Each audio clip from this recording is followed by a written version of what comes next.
चीन की अर्थव्यवस्था को लेकर खराब खबरों का दौर थमने का नाम नहीं ले रहा। रोजाना इस तरह के आंकड़े आ रहे हैं, खबरें आ रही हैं कि चीन में आर्थिक संकट गहराता जा रहा है। ताज़ा खबर चीन की शैडो बैंकिंग से है। चीन की सबसे बड़ी शैडो बैंकिंग कंपनी में एक जॉन ग्रोंग इंटरनेशनल ने अपने दर्जनों निवेश प्रोडक्ट पर पेमेंट डिफ़ॉल्ट कर दिया है। बैंक डिफ़ॉल्ट, ये दोनों ही शब्द, बैंक मतलब भरोसा और डिफ़ॉल्ट मतलब इससे बुरी स्थिति नहीं हो सकती। इसके बाद निवेशकों ने कंपनी के बाहर विरोध प्रदर्शन शुरू कर दिए।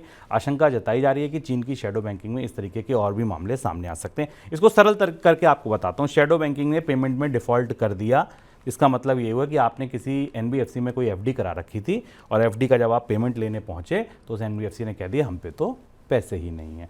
सर, शैडो बैंकिंग का संकट कितना गहरा हो सकता है? जॉनगोंग कॉरपोरेशन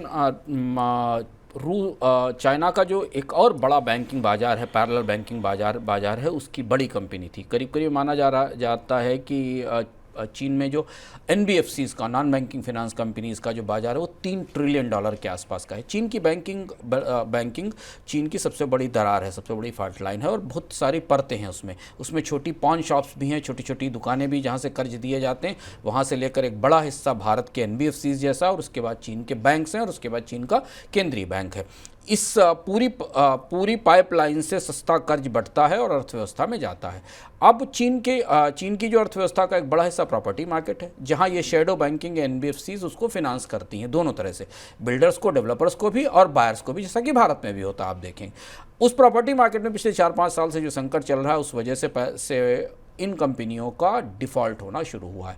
तो चीन की अर्थव्यवस्था में मांग टूटने के कारण और कर्ज की मांग टूटने के कारण, हालांकि कर्ज की ब्याज दरें कम की चीन ने ब्याज दरें मांग टूटने के कारण और पुराने कर्जों की रिकवरी खत्म होने के कारण सबसे पहला जो मोहरा पिटा है या जो गिरा है वो शैडो बैंक्स का है, क्योंकि इनके कर्ज पे ब्याज दरें ज़्यादा होती हैं। दूसरी बड़ी चीज़ है कि चीन के वित्तीय बाजार में काफ़ी उठापटक चल रही है। दुनिया के निवेशक वहाँ से बाहर निकल रहे हैं। ताइवान और हांगकांग के जरिए जो निवेश आता है, इंश्योरेंस कंपनियों ने, बॉन्ड्स ने और फंड मैनेजर्स ने भी चीन से अपने हाथ पीछे खींचने शुरू किए, अपने निवेश को सीमित करना शुरू किया। इससे बाजार का सेंटिमेंट और ज़्यादा ख़राब हो गया है।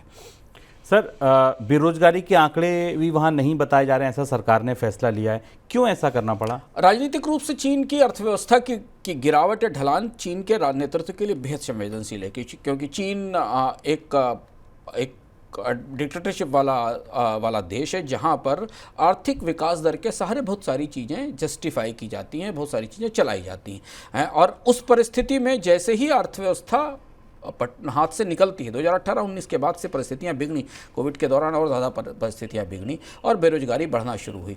अगर बेरोजगारी एक सीमा से अधिक बढ़ती है तो चीन की अर्थव्यवस्था में राजनीतिक संकट है, और इसलिए वो इस संकट से बचने के लिए चीन की अर्थव्यवस्था से बेरोजगारी के आंकड़े नहीं बताए जा रहे हैं। पर आपको ध्यान रखना ज़रूरी है कि अगर आप फुटकर में खबरें सुनते देखते होंगे, आप मनी 9 से जुड़े होंगे, हम आपको बराबर बताते रहे कि कोविड के दौरान सड़कों पर विरोध प्रदर्शन हुए थे। लंबा जब लॉकडाउन लगा था और सख्त लॉकडाउन लगा था तो कई सारी जगह लोगों के रोजगार जाने की वजह से प्रदर्शन हुए थे। 2018-19 के बाद भी से ही चीन में बेरोजगारी की दर लगातार बढ़ रही है, और अब जबकि उत्पादन टूटा हुआ है, मांग टूटी हुई है, निर्यात नहीं बढ़ रहा है, तो ये समस्या राजनीतिक रूप से ज़्यादा विस्फोटक हो गई है।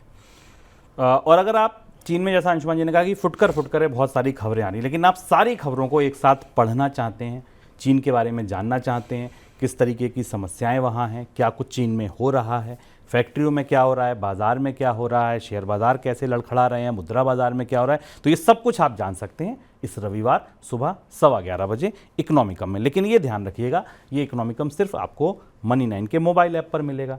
तो अगर आप ये शो यूट्यूब चैनल पर हमारे देख रहे हैं तो मोबाइल ऐप तत्काल पहली फुर्सत में डाउनलोड कर लीजिए और रविवार को सुबह 11:15 बजे आनंद लीजिए।